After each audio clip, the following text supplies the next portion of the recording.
What button do I push? Crappy, can you push the button for me, please? Thank you. Yeah, you doing it? Okay, yeah, go bass that defender right there. He's a good guy. I think we've got this ready. So everybody, please welcome on in our friend and GM, the one who really likes the old stuff. The old stuff's the good stuff, you know? I'm not talking about Dana, but maybe Dana's UK counterpart, our friend Donkey Clunk. Donkey Clunk, come on in. How are you doing? You've got a scary costume for us, and I like it. Hello there. Are you a witch now? Donkey Clunk's a witch. Witches everywhere. Take the challenge if you dare. Which challenge? Tomorrow night is Halloween, when only one shall be Witch Queen. I'm the queen. I'm the witch queen. 6 ingredients you must take, Ooh. and in the cauldron, boil and bake. That's right, we have Cauldron for C64. Oh, look at this witch. Her nose is just as pointy as her chin. I love it. Cauldron is... Let's see, we've had both Cauldron and Cauldron True on Kusog7ande, but I feel like we've had more Cauldron 2 than Cauldron 1, if I'm not mistaken. Yes, Yeah. because I reran Cauldron 2 in the last Kusog7ande in Kusa 6.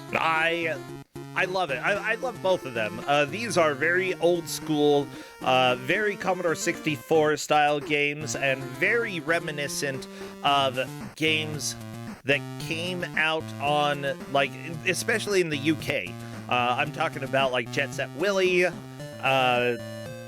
any old school platformer that looks vaguely like VVVVVV, which is heavily inspired by these UK games. I just love it.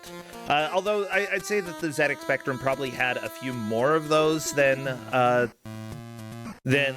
Commodore 64 did, but C64 still got a lot of them, and they are some sort of masterpiece. I actually think that for the time, these were good games. They just have not aged well, just like a pumpkin. Yeah, this was released in 1985, and this is kind of a showcase of the Commodore 64's abilities. At that time, you had the...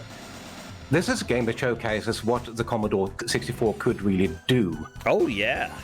You have this really smooth scrolling, you have multiple times of gameplay. This really looks good for the time. But it also has that very much old school gameplay sensibility. Oh, yeah, for sure. Well, everybody, just because this is going to be Commodore 64, I'll have to do some adjustments in order to make things look decent, and I need to go yell at Cauldron to get their stream away from all of these. There's too many. Everybody, I want you to see, okay? We've got so many freaking foxes here, and Mega Mans. We've got Mega Mans, we've got foxes, and we've got Kirby's, and I don't need any of them. I need Cauldrons. Why are you putting your hand there to shoot? Mega Man, stop it. Oh shoot, that's the wrong screen. Okay, crappy. Whatever. We've got foxes. I don't need those. I need pumpkins. Pumpkin.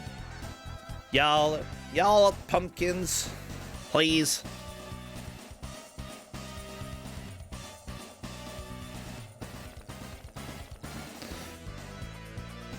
That's pumpkin shaped. I mean, Kirby's kind of pumpkin shaped, I would say. So wait, why are you a witch this year? Because tomorrow night is Halloween. Well, okay, I'm not a witch. What should I be? You know what? We'll go ahead and let you. You can go ahead and cast a spell on me. I'll let you cast a spell on me, Donkey Clonk. Would you cast a good spell or a bad spell? I would give you a treat.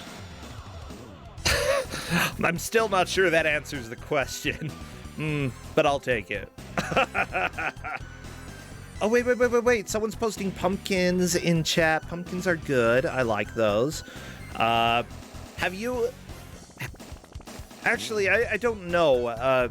Where you live, is Halloween as much of a tradition as it is here in the U.S., or is it something that's a little less common there? No, it's more of a solemn remembrance for the dead.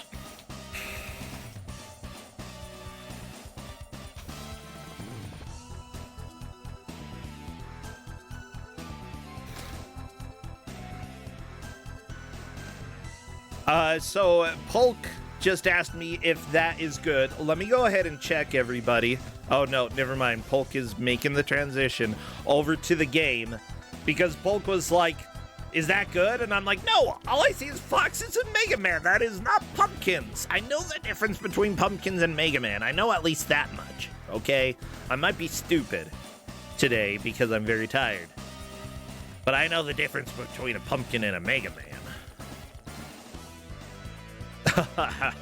Yeah, so it's not as much of a tradition over there. I'm glad that, like, the internet allows us to be a little bit goofier when it comes to traditions that we can sort of just, like, have Halloween online. Halloween online, yeah, that's deep, everybody. That's my life. But, like, we're allowed to just sort of be goofy. It's just, like, I'm just really glad that here on Kusog7ande we can do that as well.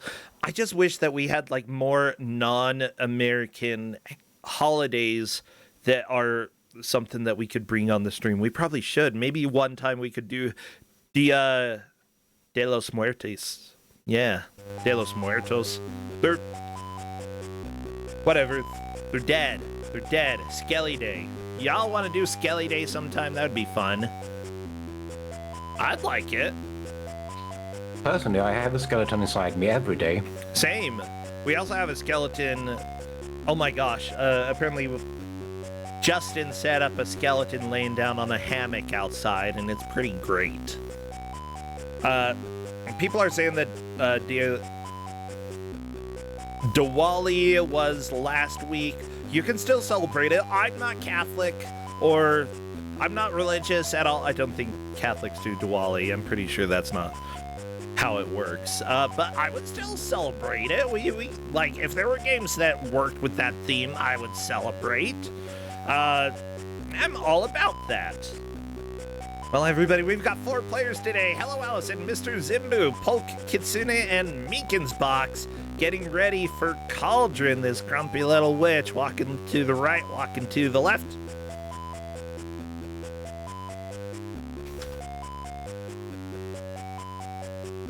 Checking to see if the players are set and good to go, because I would love to see that. Thou canst? Oh, thou sure canst. By the way, you will probably notice that I'll do some cropping during the stream, everybody. Welcome to Commodore 64, where I'm not able to see the edges a lot of screens until they actually start the game.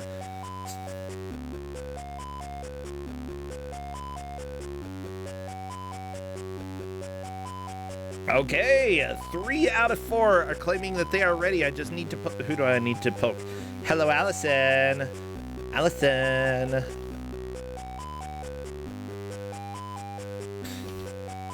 Well, everybody, I need all of your best stereotypical Halloween emotes, the scary stuff, the pumpkins, the witches.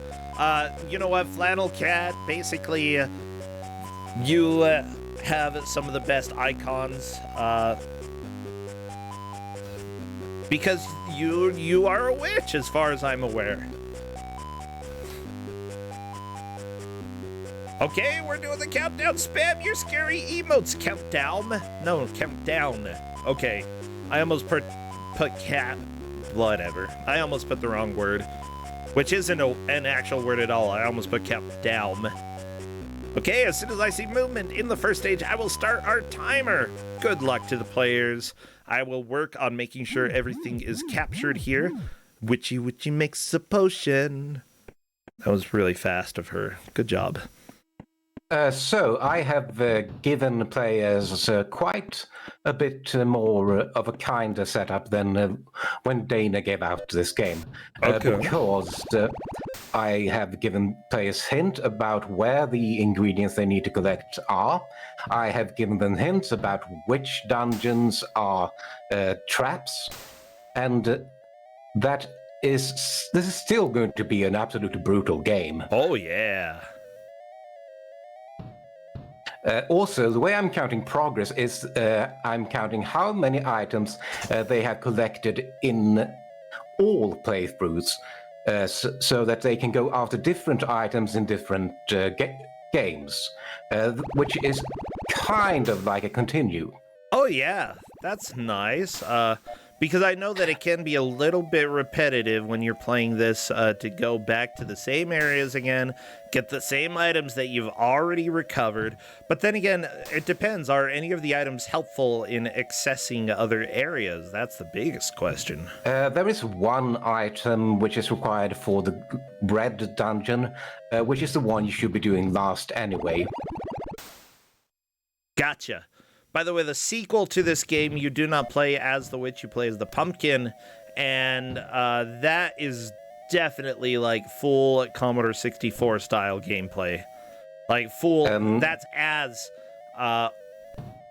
like a classic British old school gaming as you can get, like the good stuff. Yeah, and I would call this a more Commodore 64 segment because it has smooth scrolling, but you also have the ZX Spectrum style flip screen platforming in this. Oh, you do? Yes, once you enter a dungeon. Oh, yeah, that's right. That gameplay is flip screen. Yeah, this is much more like Defender, side-scrolling.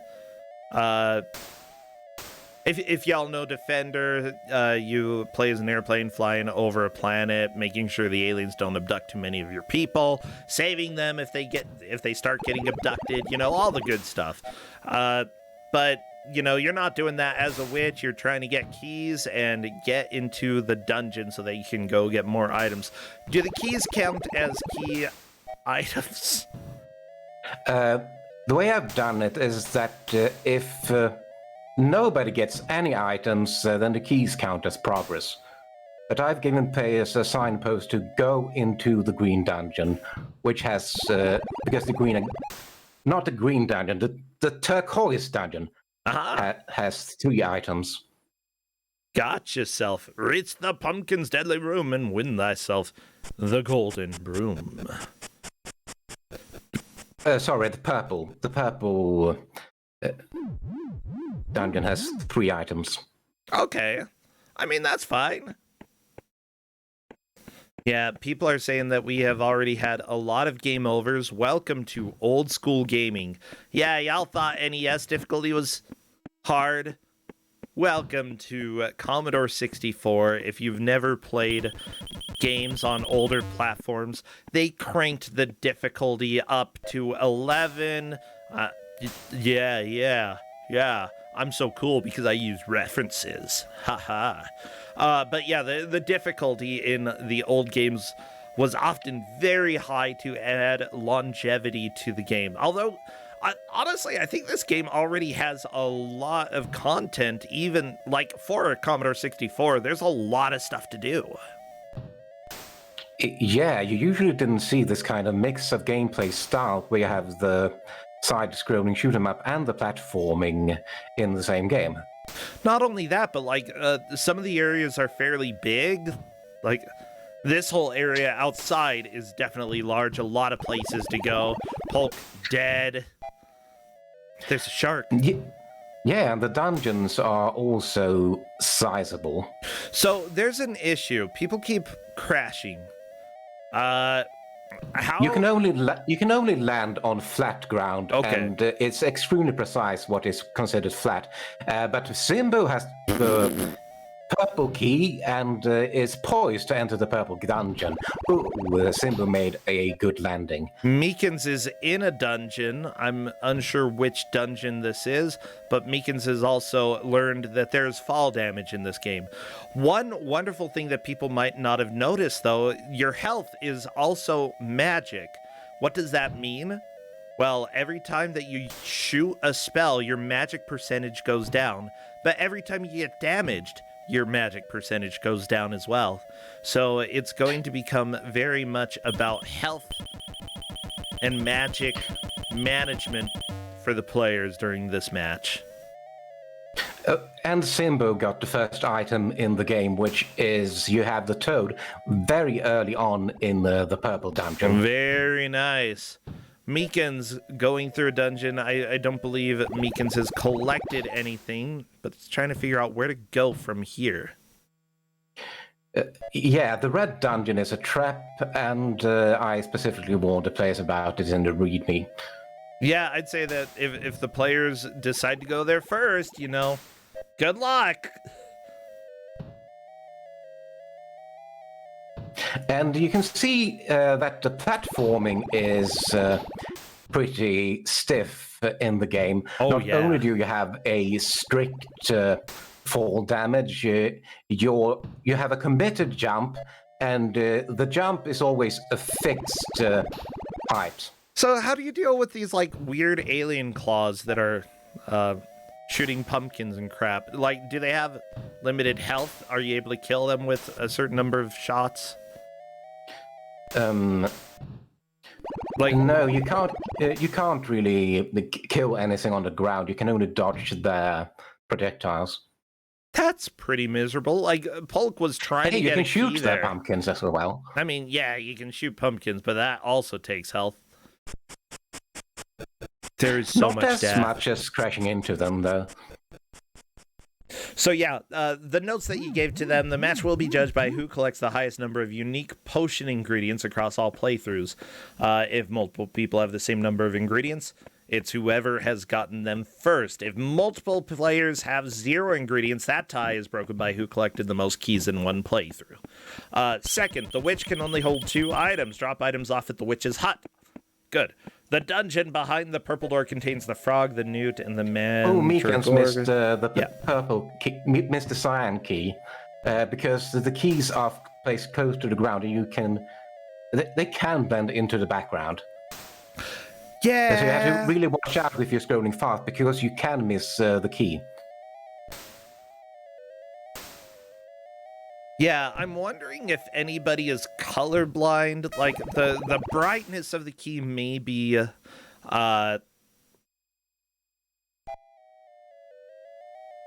There we go, Meekins with a purple key. Good. Meekins has purple key. Yeah, it's right there. It still is visible, but yeah, depending on players, some items may be very difficult to see. I need to see where the teal one is. Just this game is. Oh, the keys are in random locations on the overworld. It's not consistent from game to game. Oh, are you The serious? keys are random. Yes. I love that. Okay, yeah. Also, I just saw a key right there on. Yeah, you have a lot of inertia when you go left to right, and when you go left to right, also the witch will switch places on the screen so that you can see more of where you're going, which is good unless you're trying to stop. Ow. Yeah, that's a little bit of an issue. However, yeah, coming to a stop is really finicky. Yeah. Oh my gosh, I love seeing the witch trying to stop. Okay, it looks like Polk is trying to use this magic refill station in order to get some extra health, but unfortunately the seagulls are making this a nightmare. This is not fair! No, it's not. Okay, this game is basically how are we going to troll all of the players of the game? That's what Yes! concluded. Yes, and I even warned players about worst trolls, which is the red dungeon and the green dungeon. Yeah. So it doesn't matter if you're red-green colorblind, you don't want to go into either. Yeah, but if you're like completely colorblind, you don't know what any of them are. I'm just. Oh my gosh. Polk got greedy, tried to get the magic, but the sharks were there. Like, I feel like those are just there to try to make you go after them in order to murder you. That's. Yeah, a lot of times the health refills can be traps. Yeah, are those all random spawns as well, where those are? No, the health refills are fixed. Whee!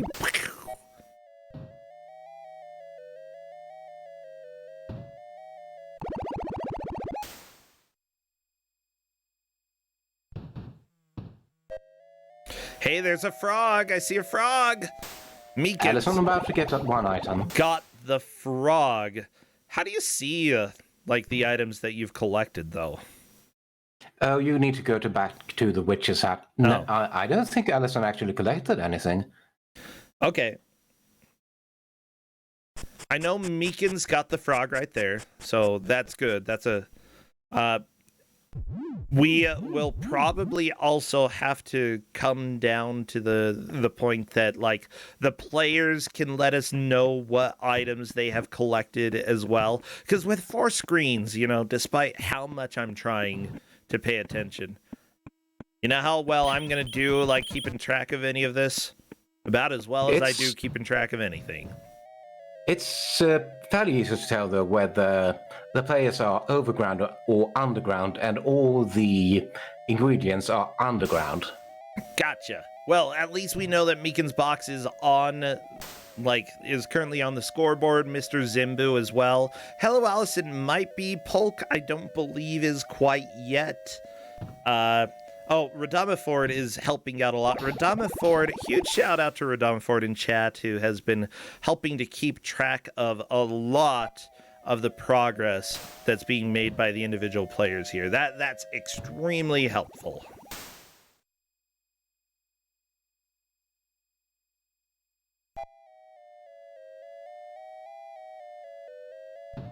Yeah, we do have some people who act as...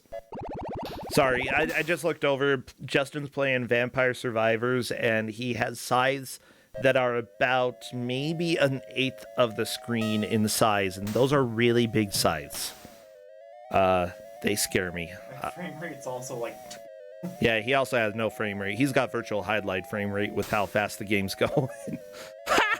But yeah, Radama Ford, we do have a channel for the referees, people who have volunteered to help keep track of things, and they've been extremely helpful this year. I'm really, really glad that some of them have been very active in helping keep track, because if You can see in Meekins how camouflaged the key can be.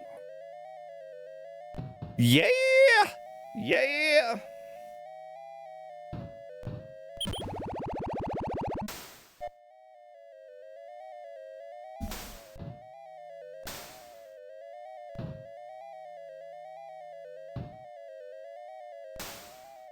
So Chat asked if the rainbow fireball that Meekins saw in the red dungeon is an ingredient. Yes, but...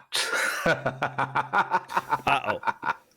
The red dungeon has an entrance and an exit, Yes. and you can't get the item from the exit. Polk sees it just right there as teases you. well.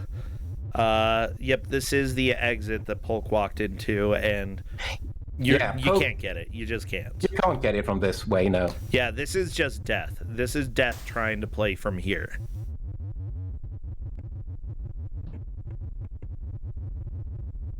I love that chat is acknowledging that's madness. That is Commodore 64, baby.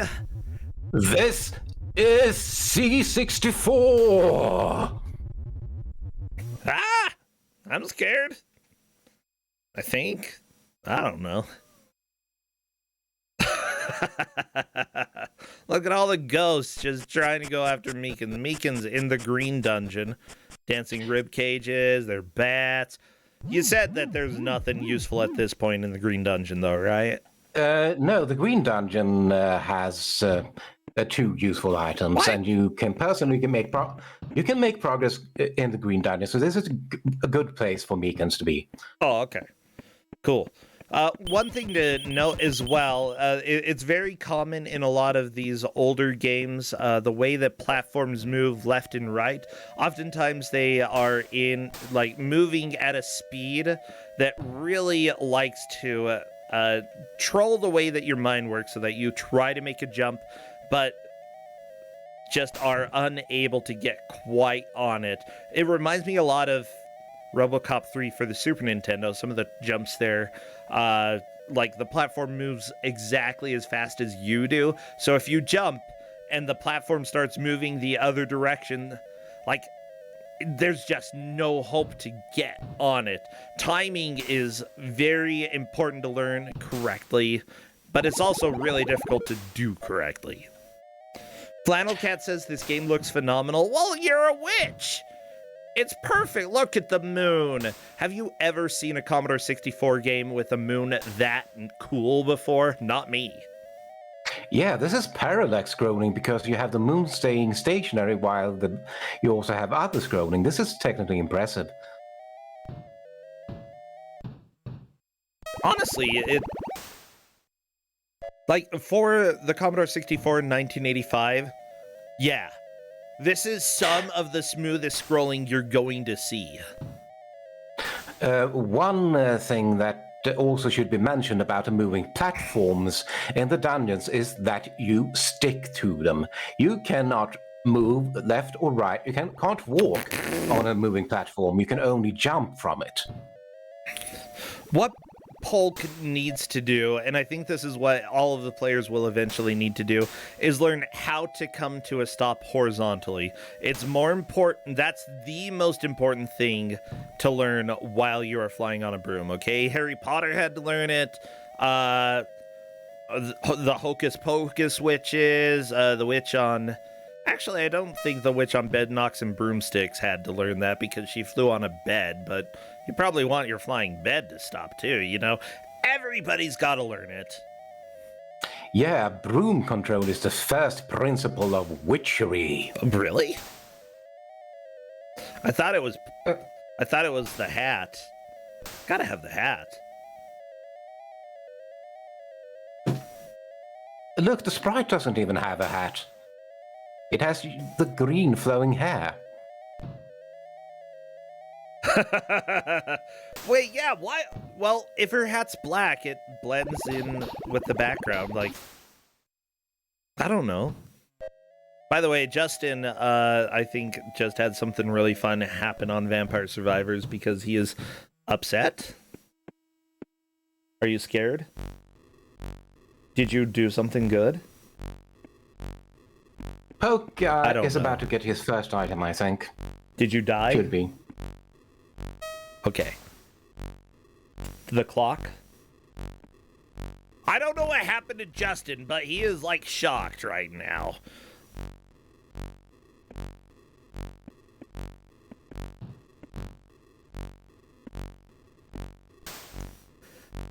Ooh. Okay, so apparently Justin accidentally unlocked something that is very, very, very secret in Vampire Survivors. So that's cool. Maybe one day I will do that. I do... Hmm? It's in the menus. So I'll have to find out. People are asking about, did he kill Death? It's something else, and I don't know what it is. I've already done that. Yeah. Anyways, blah, we're here to talk about witches and not vampires. There's not a single freaking vampire in this game. Or is there? I actually don't know. Maybe everything's a vampire. Maybe even... There are bats. I am a magician. That's what it is. Justin is saying that he is a magician. And I also don't know what that is. Just FYI, Justin's a magician. He made a spooderjot JPEG, a broken JPEG image that he drew on cardboard and put with the decorations in our house. It's just great. Halloween is all about the vibes, though. And this gives me the perfect vibes. I love it. Have you ever been to, one time I went to, a pagan ritual for All Hallows Eve, and I think it was All Hallows, whatever, the fall solstice. No, that's winter solstice, the fall equinox. Vernal equinox? Our pagan rituals are on Valpurgis Eve, where we hold bonfires. Yeah, there was a bonfire. We walked around in a circle, and then we got rid of all the curses we had. It was great. And then we had some cider, which gave us some new curses. JK, there were no curses from the cider, but that was definitely not the weakest cider I've ever had in my life. That was a fun ritual, let me tell you.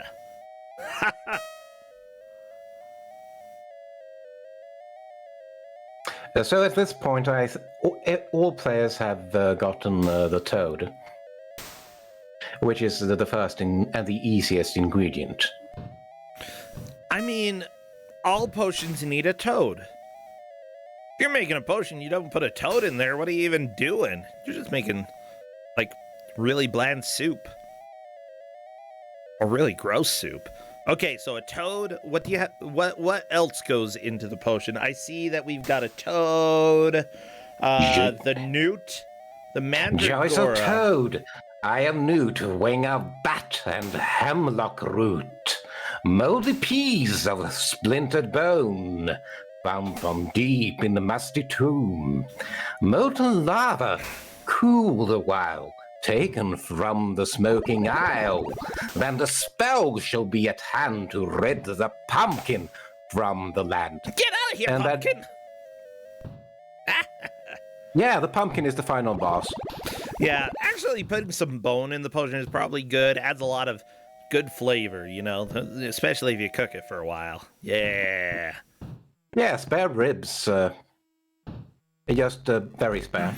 Well, I mean, if you put bones in a stock that you're making for a soup, you get a lot of really good flavor. Polk got the frog. Jumped to their death, but got the frog, so that's always good. Yeah, he's gotten frog before. Now Meekins is on the worst troll that I didn't warn the players about. You can't get this mandrake root from here. You need to go all the way around the dungeon. Yeah, this dungeon, I remember this dungeon. It's a pain in the butt. Seriously, it is long. It takes forever to get through. A lot of the jumps are extremely precise. Oh, and most of the screen transitions in this game are blind jumps. And it's a flat flip screen, so there are a lot of screen transitions. Yeah, in some ways, I don't mind it as much for Commodore 64 days. They were just doing their best. They didn't have game design, Nobody had a degree in video games. What did they have a degree in? They had a degree, probably accounting. Yeah, accountants. They made Cauldron. They made the Commodore 64. Commodore 64 was a home computer. Come on, games were just a secondary thing for the Commodore. Well, sort of. I think depending on who bought it, games were a secondary thing. Yeah, at that time, I don't think game developers was really an established profession. I don't think it was, yeah. I mean, there were some people who had already managed to really get into that, and there were lots of little companies, but honestly, you could, it's not really that hard to make a company that makes no money and still have it technically exist as a company. You can do that all the time. You are still at the mercy, though, of publishers to get your game into stores. Yeah, and that was a little bit more difficult, considering that the developers of this game also published it. I am not completely sure how that works. It's a lot easier these days to sort of publish your own games. Simply put, all you have to do is learn how to work with itch.io and work with Steam. But it's still... There's a lot of learning to figure out how to actually do it right. And simply put, a lot of small developers who do that run into some pitfalls that somebody who is a little bit more experienced with the industry would not run into. Do the trees die when they fly into not the trees, the bats? Trees don't fly. Some do, some don't. Gotcha. Mostly they don't. Well, Mostly they fly into you and you die. One cool thing is that one of the main programmers for this, while they worked on Cauldron 2 as well, it was Richard Leinfeller, who also did production for Sim Theme Park, Sim Coaster, Populous, the various Populous games that came out. Battleforge, I see that they worked on creative services for Black and White, a very somewhat disappointing game that came out, but I was extremely hyped up, and my father actually gave me a warning about he's like, don't let being a god go to your head. It was a weird thing to be worried about, but that was his concern with the game. Ooh, Meekans is about to go in. Whee! It's me! And he's going to respawn on this screen. Yep. Meekins is like, I'm just done. There was a rib so- cage, and that was fantastic. Oh, yeah, that was an evil laughter deserving respawn. That's so good. Yeah, Meekans would have gone into the lead had that been collected. Yeah. But, it's neat that, this little company, they did a few ports for a few different systems that were very I almost said popular in the UK. It populated the UK, yeah. It was Palace Software, founded by Pete Stone, and I believe. Oh, it does look like they were sold to Titus Software and they became the UK office. So that is horrifying. Yeah, and Titus Software also made Super Cauldron for the Amiga, which is not related, which is a Cauldron wannabe. Is it good? Dana gave it out. Okay. Well, that still might be one of Titus's best games. I gotta be honest. They did not make a lot of good games. I still feel like Xena for Game Boy Color may be one of the best games that they actually developed, but Super Cauldron might take it. Mind you, Xena for Game Boy Color is not a good game. Oh, I'm looking at Super Cauldron right now. You also play as a witch. You play as a really cute witch. I do believe that I remember it and that it's not good, but you get to be cute. And honestly, that's better than a lot of the games of the time. It's strange to me that there have been so many games developed by different companies that never really worried about how hot your character was until about the Super Nintendo time. And then from Super Nintendo until now, it's like if it's a AAA game, you are probably going to be hot. Poke is dodging the toad here, which is actually an interesting choice because there are 3 items in this dungeon, and the witch can only hold 2.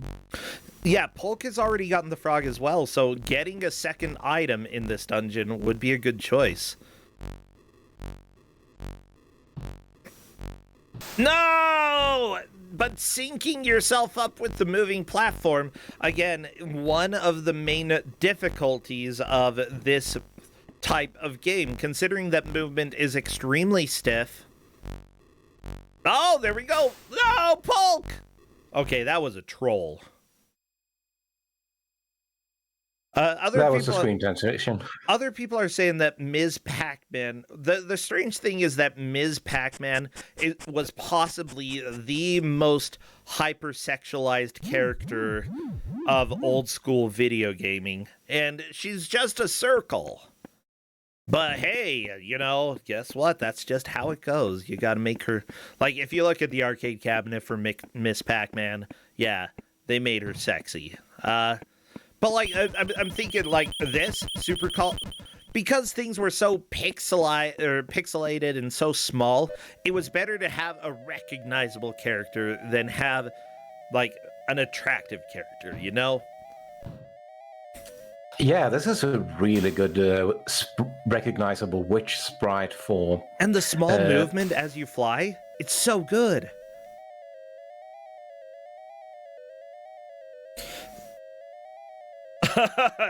People in chat are saying that Ms. Pac-Man is all curves. Yeah. It's true. Except for the angle. Her mouth is like waka waka waka, you know, it's not very curvy, it's very yeah. There she goes. Honestly, like, this is a game that I could see myself back in the late 80s, early 90s playing a whole lot. You know, I had an Atari 800 XL while growing up, and a lot of the games that I played back at that time, you know, they didn't have a whole lot of substance. Usually after you played for about 30 seconds, you had seen the majority of the game. That's how the game was going to be. And so, you know, a lot of the times we had lots of floppy disks that had tons of games on them, and you'd play a game for a little while, see if it was interesting enough, and as soon as you were barely bored at all, switch to the next game, just go to something else. Commodore 64 did have a lot longer loading times when using the tape loader, so, you know, it wasn't as easy to flip through games.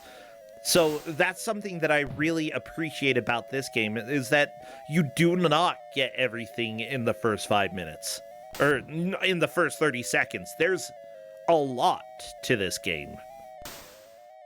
And that's just very abnormal for the time and very cool to see. You know, this game still has not aged very well. It's extremely difficult to control, and it is very, very trolly.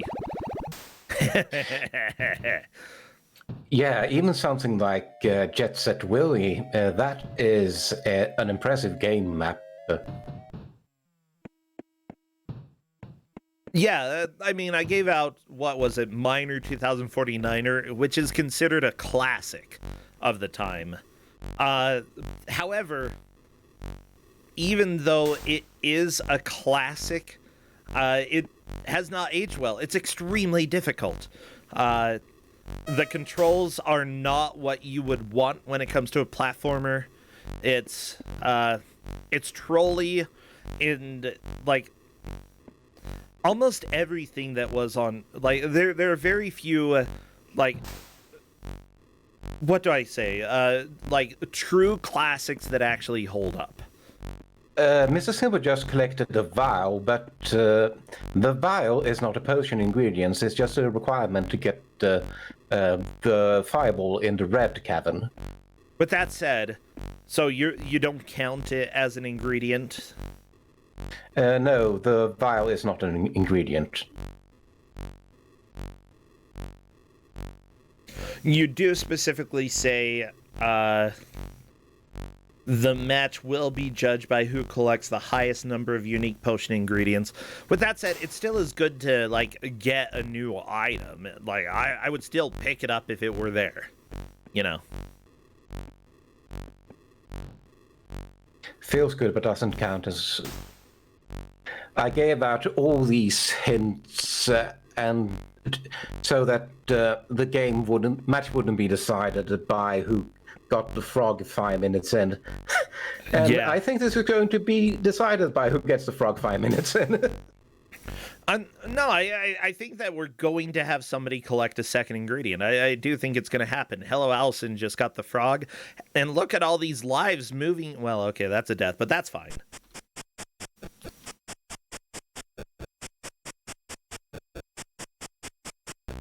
So I have to ask, my dear friend, what are the stakes for this game? What are the scores for them? How many people are being eliminated? One player, because this is a 15-point match. Okay. So in that case, all you have to do playing in this match is not take last. That's the biggest thing. Just, like, find one ingredient, and then after that, you're just trying, like, you know how difficult this game is. You know everybody else is going to be struggling through this. Find one more ingredient, okay? Just nab it. And that's really all you need right now. Oh my gosh. Okay, Meekins into this next area, making some really good witchy jumps. I love it. But is this going to be a troll? Ooh, very nice jump. It was a troll, but Meekins has learned jumping with screen transitions is usually a good idea. Last life, though. Oh.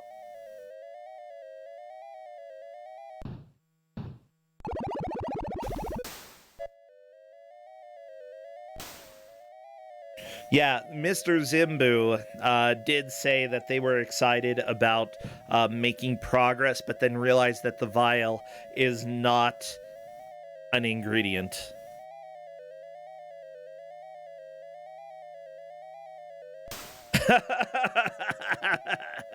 And unfortunately, that means that that didn't quite count as actual progress. People are asking, what is the current standing? And the standing is everyone has a frog.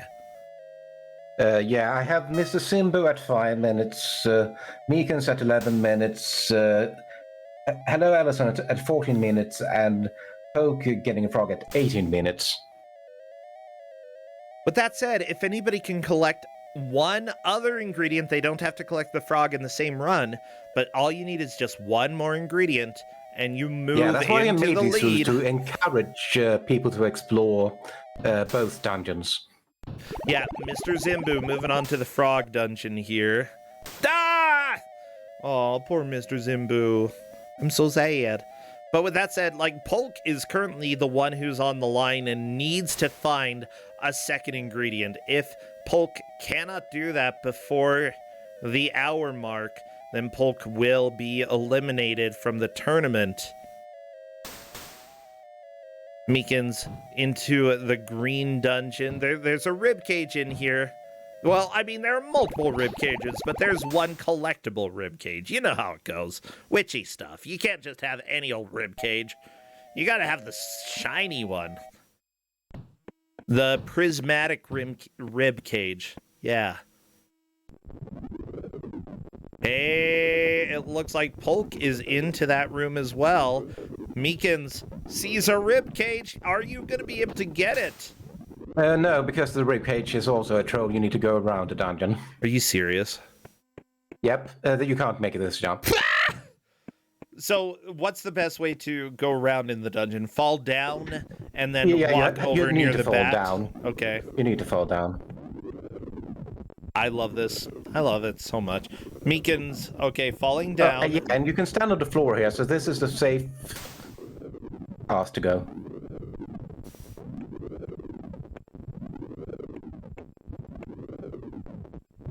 And Meekins might think that the chance is lost, but no, you need to go this way. Yeah, I think everybody has realized just how mean this game is. It's mean. It's true. That's just how it is. Okay, Polk going to the left and gonna get the vial here. The vial does not count as an ingredient. It is just something that is used to help you pick up an ingredient. Mr. Zimbu is angry at... Everybody's angry at this game right now. Honestly, I would probably want to focus the most on the dungeon that has the frog. If I get down to like less than 5 lives before I get into the first dungeon, I'm just gonna game over. Okay, game over real quick and get started over again so that I have enough lives that I can grind out some attempts in one of these dungeons, because you gotta get something. Yeah, and Poke, I hope Poke doesn't hyper-focus too much on this ribcage, because this is a troll for now. Whee! Well, okay, Polk can't hyper-focus on the ribcage now, so that's good.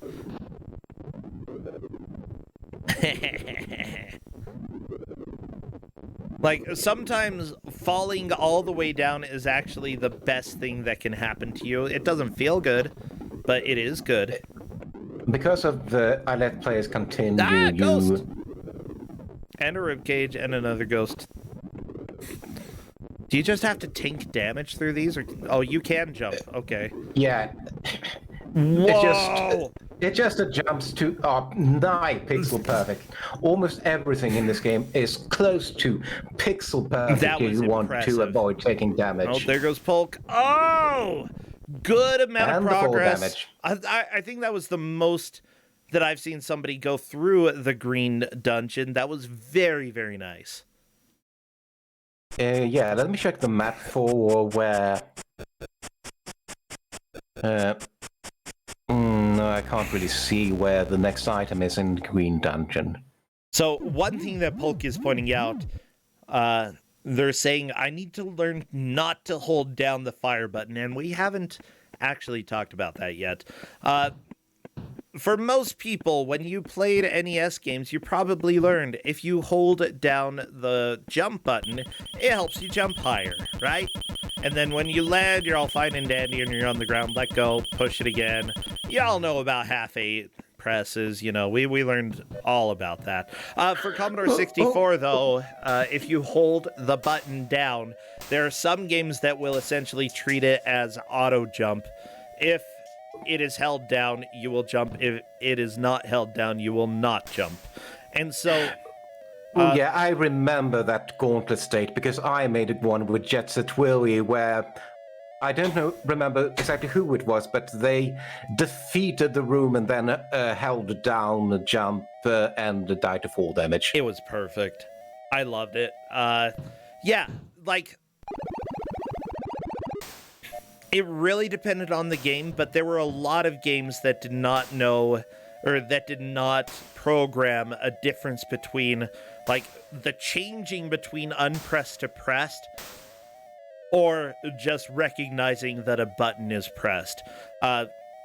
Most modern games, in order to allow you to only have one jump per press, it will cause the jump to happen when the game detects that there's a change between the state, specifically the button being not pressed to the button being pressed. It's a little bit more sophisticated than the way this is programmed, just to check if you are touching ground and button is considered pressed right now, you jump.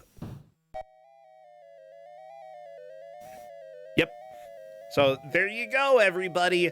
If you want to make a trolley video game that has old school Commodore 64 controls, just make it so that it detects if button is currently pressed and they're touching the ground, they jump. And there you go. It's Commodore 64 time.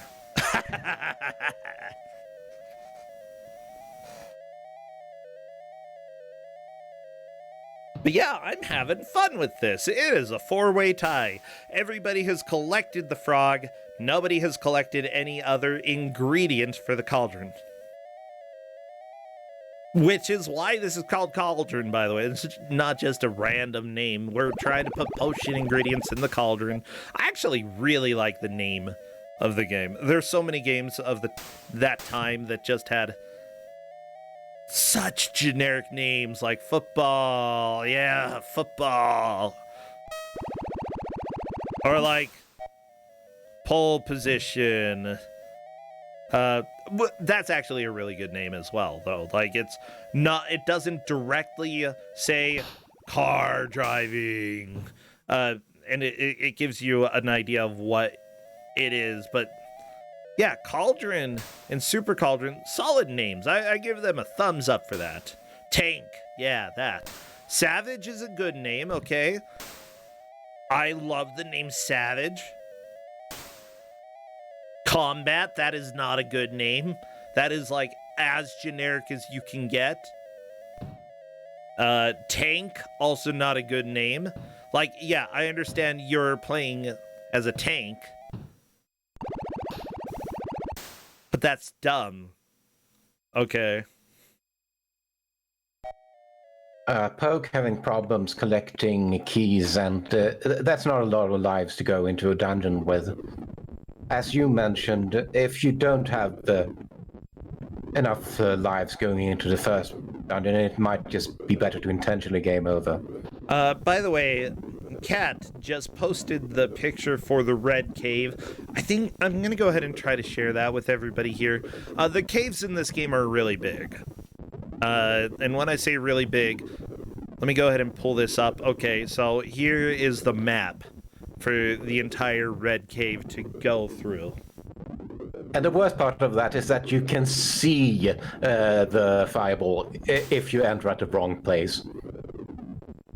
Yep, and as it turns out, the entrance and the exit are very similar looking to each other. It's not great. It's just one of them has a head, like, has a cross next to it, and the other one doesn't. Otherwise, they look almost exactly the same. You have to go into the entrance that has the cross next to it in order to traverse. It's at the top right. That's where you enter. So the start there, you have to go down. Don't go to the right. You go down, to the left, down, more to the left, a little bit up, a little bit to the left, and then up, up, up, up, up, up, up, up, up, to the left. Get the single item. You're done. It might also be worth focusing on just one cave, because you will need to learn the screen transitions and where the jumps are by trial and error. Oh, yeah. And I would say focus on the cave that you know has multiple ingredients, which you told them. The dungeon behind the purple door contains the frog, the newt, and the mandragora. That's 3. Mr. Zimbo is saying they will say this is a pretty accurate representation of how well they parallel park. And that's just great. I love it. Yeah. I said that slowing to a halt is finicky for a very good reason. It's also very much a required skill.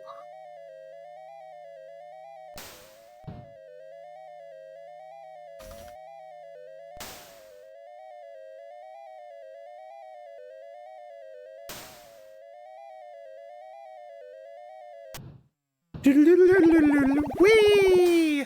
I just love when you go flying off of your like, that's so satisfying. The death in this game, it's great. Yeah, this game doesn't have a lot of effects, but it makes up for it by one being just this wonderful, and you hear that a lot. Oh yeah. Polk! No, the recharge over the water, it's a troll. You don't go for it.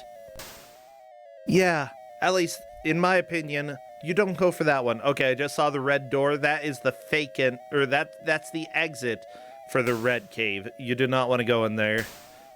And honestly, you don't want to go into the entrance either. Just go find the purple door and then go from there. Yeah, I warned players about the red and the green doors. Polk tried to turn around in order to go and get the green key. They have the green key now, which is great, or the teal key. I don't know. It's like blue-green, you know? Cyan.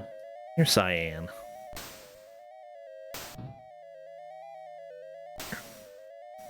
Polk out of magic. Time to do a front flip. That's what I do when I run out of magic. I just start doing front flips all over the place. Woo!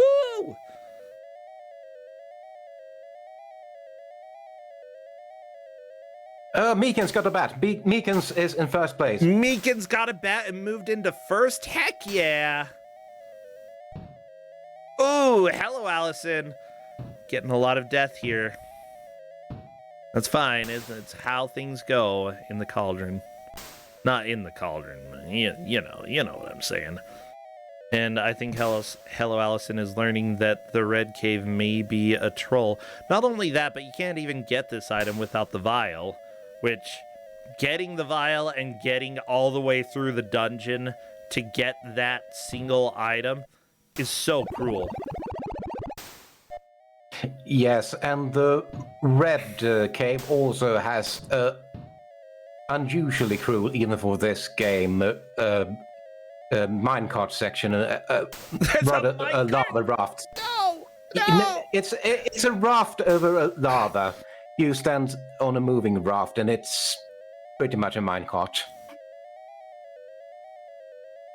I mean, if it takes you through multiple screens, I guess you could compare it to a minecart, whatever. Hey, Mr. Zimbu, trying to get a second item as well, trying to push through this green cave. That's a death, but big deal, you know, it's honestly better to die there and then die on the previous screen. Just do not die on the previous screen. Okay, Mr. Zimbu getting down with it. And there's a bat. Yeah, here's the second item. Oh! Mr. Zimbu has a bat! Yes, Simba in second. Yeah, currently it is Meekins in first, Mr. Zimbu in second, Hell Alice in third, Polk fourth, if I'm not mistaken. That is what I have as well. Now, only one person is getting eliminated during this match. Polk is currently the one who is in the most trouble. And Mr. Zimbu jumping down. Honestly, Mr. Zimbu could move into first place with some good gameplay here.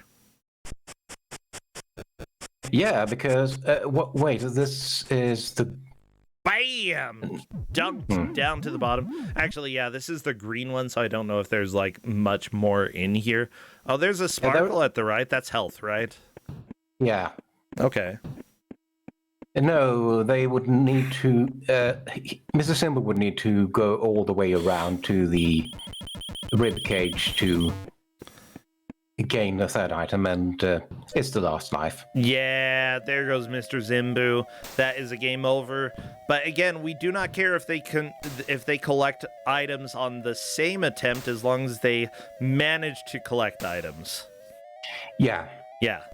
So Mr. Zimbu and Meekins have both collected 2 different items that are ingredients. Polk and Hello Allison have collected 1. Hello Allison did grab the vial, but that does not count as an ingredient. You don't put the vial in the potion. You put whatever's inside the vial into the potion, which the vial comes empty.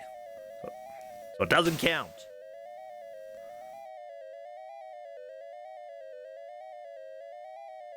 It's a technicality. Yeah.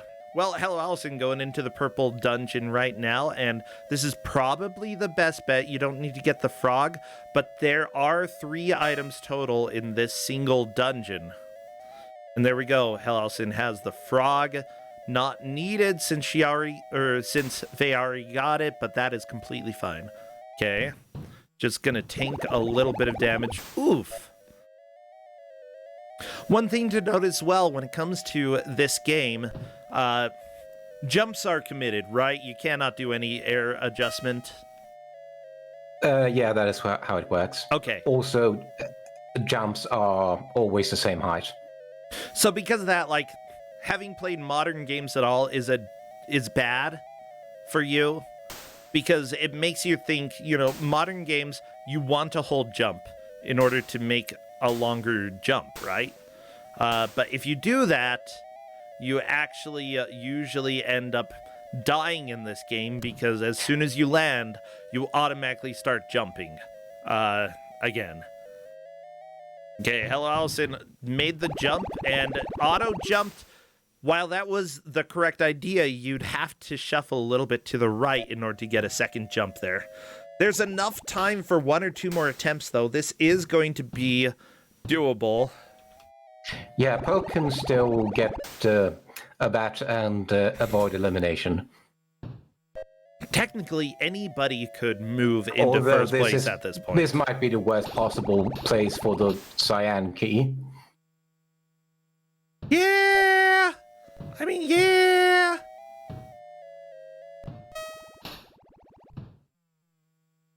I mean, I would just game over on purpose if with that spawn. Oh, yikes. Yeah, I would not try to play any more of this. I'd just die. Just die and get your hags back. You need a full set of hags.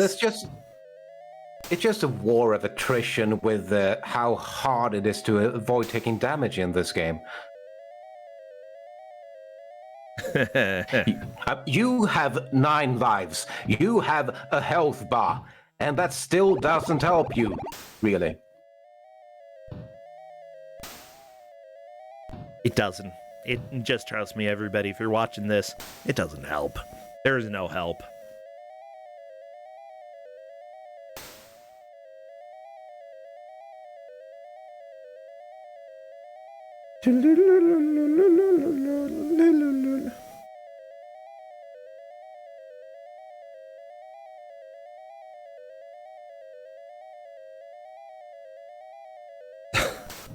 I love the music.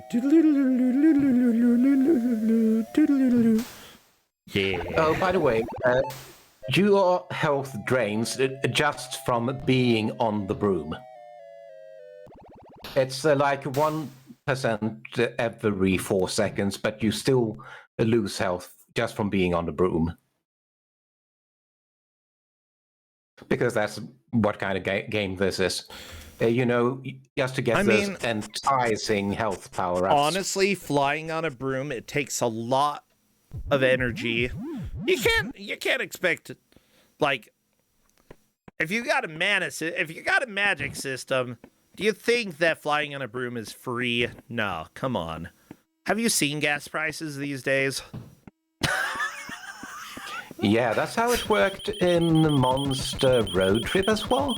Oh, yeah. So this game must be set in the same universe. I mean, you are possibly a monster. You're a hag. I'm pretty sure there are witches in Monster Universe, or the Monster Road Trip, Monster Party, that whole realm there. There has to be at least one witch. People are saying get an electric broom. Who is the witch in Hocus Pocus who had it? It wasn't Winnie, okay? She had an actual broom. I don't remember all their names though. But the witch who rode the vacuum was my favorite witch in Hocus Pocus. I haven't seen that. It's honestly, like, if you go and watch it, you can tell that it was originally supposed to be a made-for-TV movie. It's just that they managed to get some really, really good actors in it, and no. because that it got to theater. What happened? I mean, another garbage key spawn for a poke. Yikes! Yeah, this is pretty trash. No! There's still time. Whee! Boom. Mary is what they're saying. I do think there was Mary. Who was the blonde witch? Okay, I'm looking up Hocus Pocus. Hocus Pocus. But yeah, it was going to be a made-for-TV movie that Disney suddenly realized that, you know, we managed to land Bette Midler as the star. Sarah Jessica Parker was in it. Like, seriously, those two, plus Kathy Najimy, who I actually don't know who she is, but she was my favorite witch in Hocus Pocus. Apparently she was in Sister Act, okay.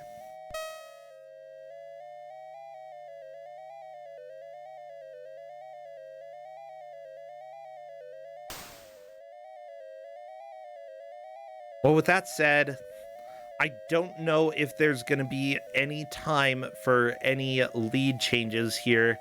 It looks like Polk is probably condemned to die as a sad witch.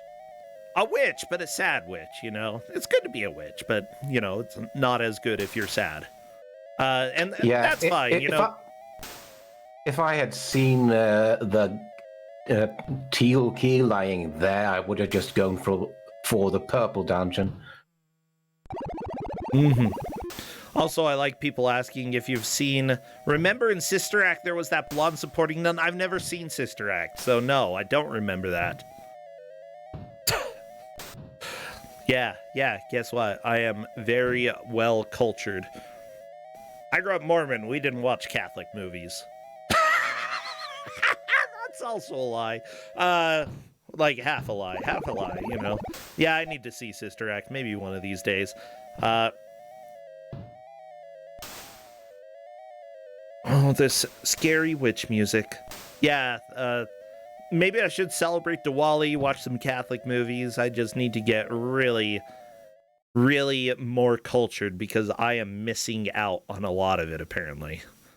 Okay, and that's time. We are donezo with the bunzo. Everybody, you can go ahead and breathe now. Tim, indeed, Tim says we are done, and I think that we have a pretty clear victor in Meekin's box. Am I right or am I right or am I right?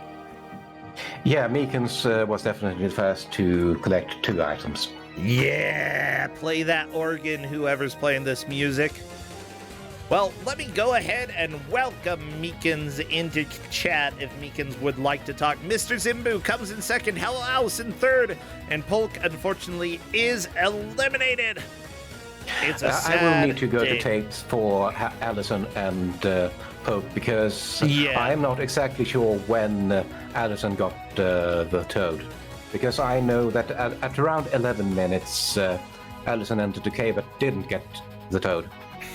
Yeah. Yeah, that is fine to go ahead and let them know that we believe this is the order, but you will go and review it, and if it changes, that is completely fine. I'm inviting Meekins to come chat. Meekin, are you shocked that you took the victory here? Are you here? You can talk. It's fine. My mic was muted, sorry. You shouldn't be tricking me today. Halloween is tomorrow. Look, the readme I even get says tomorrow night is Halloween. Yeah, tomorrow's Halloween. Come on. That's what the instructions said. But yeah, Meekins, this game is difficult. Okay? This is Commodore I am in 64. disbelief. Really now? Yeah, what are your thoughts about, like, why are you so much in disbelief right now? Oh, I hated this. This is awful. I feel like what I tried to do, like, in the later half of it is just, like, waste lives not doing the platforming, just, like, skipping screens by wasting lives, you know, by just falling down because you respawn at the screen. I feel like I started doing that too late. I figured everyone else had already done that already.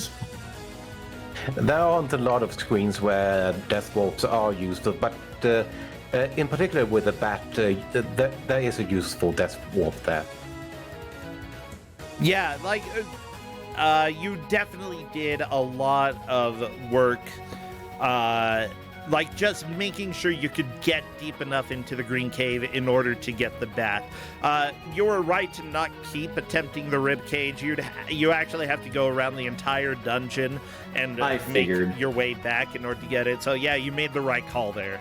I figured when that jump looked impossible, but I also don't know the platforming in these kinds of games very well, so I figured maybe there is like a pixel perfect jump you can make, which is why it was like the last thing I tried, because I didn't really have time to do anything else, I think. Yeah, yeah, indeed. Although the purple cave, I feel like because there are 3 items in that cave, and that's basically the introductory cave there, I'm a little bit surprised that people stopped trying to go through there quite as much. But then again, people kept accidentally collecting the toad as well, and then dying anyway, so, like, whatever, you know, you just gotta push wherever you can. And I think trying the green cave, even though it is a harder cave, the first item is probably easier to get in the green cave than the second item in the purple cave. So it was a good call.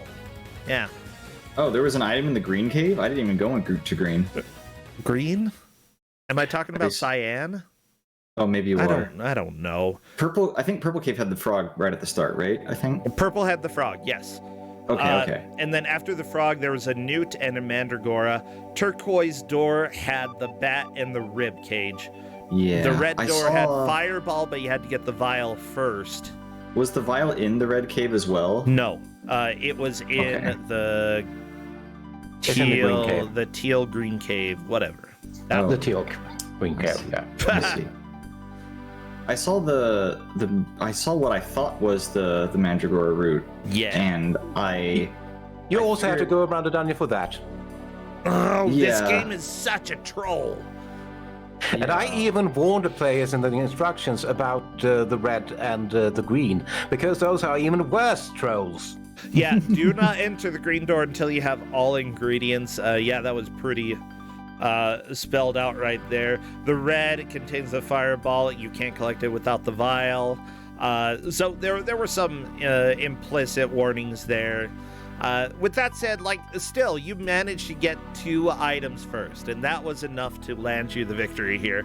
And honestly, with how difficult this game is, I feel like that is, like, pretty significant. Donkey Kong was like, I really, like, there could still be a very big possibility that we just have to go based off of who got the frog in the first 5 minutes. But no, we didn't have gosh. to, and that was cool. I don't think I got the frog in the first 5 minutes, just because like No, the you key were a little RNG was later. not in my favor. I have you at 11 minutes for the frog, which is still second. The keys weren't nice. The flying wasn't amazing. I'm sure you talked about how the flying was weird. Also, flying. Poke had To worse the keys right? than you. Trust me, Poke had far worse keys than you did. Oh wow. That's- Oh my gosh! impressive. Seriously, Polk's teal key kept spawning right between 2 of the waving grabby claws, and there's just really no way to get down there. Maybe if you're pixel perfect while you're lighting up and taking damage continuously, Polk might have been able to get down there reliably, but it was just so trolly. I would say that, like, Polk shouldn't feel bad. The game was just not playing nice at all. It wasn't great. I also noticed flying to the right, like, sometimes spawned enemies twice. That was a little rude. What? Yeah, like sometimes enemies were like overlapping on top of each other. I don't like that. And no, it wasn't great. Flying to the right, I thought, was far worse than just flying to the left. Okay. It's interesting that, like, the game has that much of a difference. I do think that, like, figuring out the weird nuances of old games can be very helpful. Simply put, a lot of older games do have some exploits or some, not necessarily glitches, but bugs that if you pay attention to, it can make your life much easier. So I'm glad that you were able to find something that seemed to help. Yeah. And speaking of paying attention, I don't want to pay attention to this game ever again. Oh, okay, you're done with it. I'm not going back, sorry. This is a classic, Meekins. This is Yeah, I'm absolutely sure. A classic for the Commodore 64. I'm not actually lying. It's just that a lot of, like, classics from the day have not aged well, you know? Whereas NES classics have aged very, very well, comparatively. They have. I've been playing a couple NES classics recently. It's Ooh, been pretty like fun. what? I played Yonoid the other day. It was really good. I played MC Kids last night. It was really, really good. I've heard that that's really good, yeah. It is, yeah. I I wouldn't played necessarily- Castlevania for the first time.